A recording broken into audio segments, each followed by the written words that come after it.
Hello dear students, this is our preparatory assignment number 3 for the preparation of second term examination, and today we will discuss chapter number 7 and chapter number 8. So first let's move to the back exercise of chapter number 7. Let's first discuss checkpoints. Fill in the blanks with the correct option. A house provides us shelter or danger. House हमें क्या provide करता है? Shelter, रहने के लिए जगह. सो आप क्या लिखोगे यहाँ पे? शेल्टर. द डैश विंडोज़ और floor are made of marbles और टाइल्स. सो कौन सी चीज़ मार्बल्स और टाइल्स से बनती है, फ्लोर या window? Floors.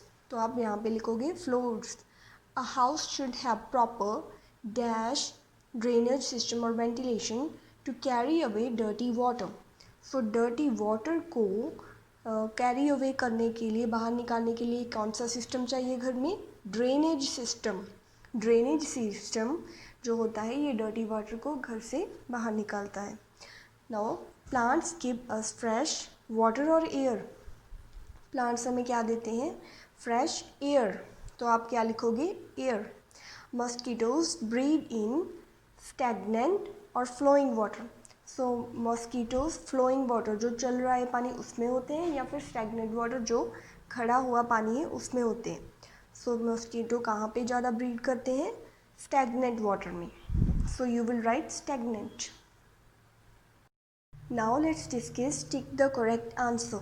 A house should be, house क्या होना चाहिए? Well lit, airy, neat and clean और ऑल ऑफ दीज. तो हाउस में वेल लिट भी होना चाहिए, अच्छी रोशनी आनी चाहिए, एयरी होना चाहिए, अच्छी हवा आनी चाहिए, नीट एंड क्लीन भी होना चाहिए. सो मतलब all of these. So you will put a tick on all of these. Green plants around the house give us fresh air. So जो ग्रीन प्लांट्स हमारे हाउस के नियर होते हैं वो हमें फ्रेश एयर देते हैं. जूट इज़ अ और एन प्लांट फाइबर. सो जूट जो है वो एक फाइबर है और वो मिलता हमें कहाँ से है? प्लांट से. ये प्लांट फाइबर है. Dash is a human made fibre. So human made fibre कौन सा है? रेयॉन. ये सिल्क, वूल और कॉटन कौन से हैं? नेचुरल फाइबर्स हैं. रेयॉन मैन मेड और ह्यूमन मेड फाइबर है. We use this when we go out in the rain. So हम जब बारिश में बाहर जाते हैं तो हम कौन सी चीज़ यूज़ करते हैं? Rain coat. रेन कोट हम रेन में ही यूज़ करते हैं. Read the sentences and draw for true और फॉल्स. आप यहाँ पे सिर्फ ये ड्रॉ नहीं करोगे, सिर्फ ट्रू और फॉल्स लिखोगे. We should take good care of our house. ये ट्रू है, हमें अपने घर की केयर करनी चाहिए. If water spills on the floor we should not mop it. ये फॉल्स है. अगर वाटर फ्लोर पे स्पिल हो गया तो हमें उसे मॉप करना चाहिए, तो ये फॉल्स हो गया. We should wear woollen clothes in summer. So जो वुलन क्लॉथ्स है वो हमें समर में नहीं विंटर में पहनने चाहिए, तो ये भी फॉल्स हो गया. We should not keep things in their proper places. तो ये भी फॉल्स हो गया क्योंकि हमें तो प्रॉपर प्लेसेस पे रखना चाहिए, तो ये फॉल्स है. Our house should be free from dust and germs. ये ट्रू है, हाउस हमेशा डस्ट और जर्म से फ्री होना चाहिए, तो ये हो गया true. Now let's discuss short answer questions of chapter number 7. Name a plant fiber from which we make clothes. So कौन सा plant fiber हमने एक पढ़ा है आज? Jute. Jute is obtained from jute plant. Now name an animal fiber from which we make clothes. So animal fiber कौन सा होता है? Silk. कहाँ से मिलता है हमें ये? Silk is obtained from the cocoons of silkworm. So silk हमें सिल्क वॉर्म के कोकून से मिलता है. Now what kind of clothes do we wear during summers. Summers में हम कैसे ड्रेसेस पहनते हैं? In summers we wear light coloured clothes made of cotton और लाइनन. सो हम लाइट कलर के क्लोथ्स पहनते हैं, हल्के रंगों के क्लोथ्स पहनते हैं जो कॉटन और लाइनन से बने होते हैं. Now name 2 things that we can use to protect ourselves from getting wet in the rain. तो हम रेन से खुद को कैसे प्रोटेक्ट कर सकते हैं? By wearing raincoat and umbrella. So आप लिखोगे रेन कोट एंड अम्ब्रेला. ये 2 चीज़ें हैं जो हमें बारिश से बचाती हैं. Now let's discuss chapter number 8, solids, liquids and gases. So first we have is match the following. Solid. So solid को आप किससे मैच करोगे? Does not change shape. So solid कौन से होते हैं जो अपनी शेप को चेंज नहीं करते? ना वाटर वेपर. वाटर वेपर्स क्या होते हैं? वो गैसियस स्टेट में होते हैं. वाटर वेपर गैसियस स्टेट में प्रेजेंट होते हैं. लिक्विड. लिक्विड क्या कर सकता है? Liquid can flow. Liquid flow कर सकता है, बह सकता है. Now matter. मैटर क्या होता है? Has wait and occupies space. कोई भी चीज़ जिसका वेट भी होता है और वो स्पेस को भी घेरती है, ऑक्यूपाई करती है, उसको हम बोलते हैं मैटर. आइस. आइस क्या होती है? Frozen water. वाटर को जब हम फ्रीज़ करते हैं तभी आइस बनती है, तो फ्रोज़न वाटर क्या होता है? Ice. Now objective type questions. Take the correct answer. First is everything that has mass and takes up space is known as matter. कोई भी चीज़ जिसका मास या वेट हो और जो स्पेस को टेकअप करे या ऑक्यूपाई करे उसको हम क्या बोलते हैं? Matter. Which of the following is not a state of matter? कौन सी चीज़ मैटर नहीं है? शैडो. क्योंकि शैडो की ना ही कोई वेट होता है और ना ही ये स्पेस ऑक्यूपाई करती है, तो shadow is not a form of matter. Deepa heated water for a very long time. She saw gas rising up. This process is known as evaporation. मतलब अगर हम वाटर को लंबे टाइम पे हीट करते रहोगे तो उसमें से गैस निकलनी शुरू हो जाएगी और उस प्रोसेस को हम बोलते हैं इवेपोरेशन, क्योंकि वाटर इवेपोरेट होता है. Now tiny droplets of water are formed through the process of condensation.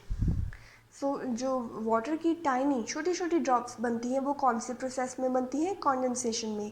क्योंकि कॉन्डेंसेशन में कोई भी गैस फिर से लिक्विड में चेंज होती है, तो जब वो लिक्विड में चेंज होती है तो लिक्विड की टाइनी ड्रॉप्स बन जाती हैं, मतलब वाटर की टाइनी ड्रॉप्स बन जाती हैं, तो उस प्रोसेस को हम बोलते हैं condensation. Which of the following is a state of matter? Water, chapati, car और all of these. Now matter check करने के लिए क्या चेक करोगे कि उसका वेट है और वो स्पेस को ऑक्यूपाई करता हो. सो वाटर का भी वेट भी है और स्पेस को भी ये ऑक्यूपाई करेगा. चपाती का भी वेट है और ये भी स्पेस को ऑक्यूपाई करती है. कार का भी वेट होता है और ये भी स्पेस को ऑक्यूपाई करती है. तो ये ऑल ऑफ दीज, ये सभी क्या है? States of matter. Now let's discuss short answer questions. First is define. First is matter. Matter is anything that has mass and takes up space. So matter क्या है? कोई भी चीज़ जिसका मास भी हो और वो स्पेस को भी टेकअप करे. The second is evaporation. The process of changing from liquid to gaseous state upon heating is called evaporation. So evaporation क्या है? ये एक प्रोसेस है जिसमें चेंज होता है. क्या चेंज होगा? लिक्विड चेंज होगा गैसेस में. कब चेंज होगा? जब हम उसको हीट करेंगे, तो उसको बोलेंगे हम इवेपोरेशन. वो वाला प्रोसेस जिसमें कोई भी लिक्विड गैसियस स्टेट में चेंज हो जब हम उसको हीट करेंगे, उसको हम बोलते हैं evaporation. Second is condensation. The process of changing from gaseous state to liquid state upon cooling is called condensation. अब इवेपोरेशन का बिल्कुल उलट आ गया कंडेंसेशन, ये उसका बिल्कुल ऑपोजिट है. इसमें क्या होगा? गैसियस स्टेट से कोई भी जो लिक्विड गैस होगी वो लिक्विड स्टेट में चेंज हो जाएगी जब हम उसको कूल करेंगे.